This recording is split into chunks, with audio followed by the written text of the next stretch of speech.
এই মাদ্রাসাকে পুনর্জীবিত করার জন্য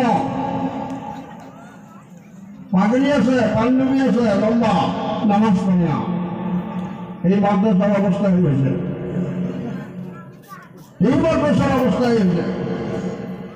এই জন্য এই মাদ্রাসাকে জিন্দা করা, যে সমস্ত বুজুর্গ এই মাদ্রাসার ছুটি কেড়ে নিচ্ছে, ওনাদের কি আশা ছিল যে আমরা মারা যাব, এই মাদ্রাসাগুলো চলবে সব আল্লাহ আজাদ থেকে আমরা বাঁচি থাকবো। আমরা পাবলিক 1 টাকা 2 টাকা 100 200 করে ধান দেয় কেন দেয়? ফলো করে আজাদের জন্য, ফলো করে যাতে আল্লাহ জাহান্নামে না যায়। কিন্তু আজকে দেখা যায় চালা হয় মাদ্রাসা পড়া নাই, মাদ্রাসার ছাত্র নাই।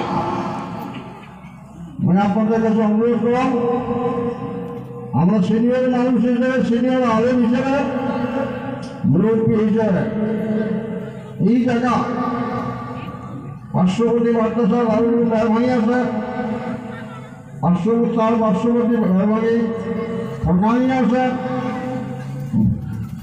মাদ্রাসা পূর্ণ রূপ দেওয়ার জন্য ছাত্র দেন এবং ওস্তাদগুলা কেয়ার করে লক্ষ্য দেন যে ওস্তাদ খালি কালেকশন করবে না, পড়া পাবে, এটা লক্ষ্য দেওয়ার ব্যাপার।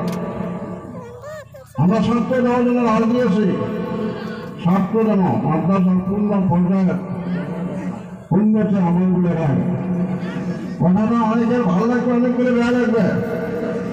টিচার মিটার না করলে মানুষ ঠিক হয় না, টিচার মিটার না করলে মানুষ ঠিক হয় না।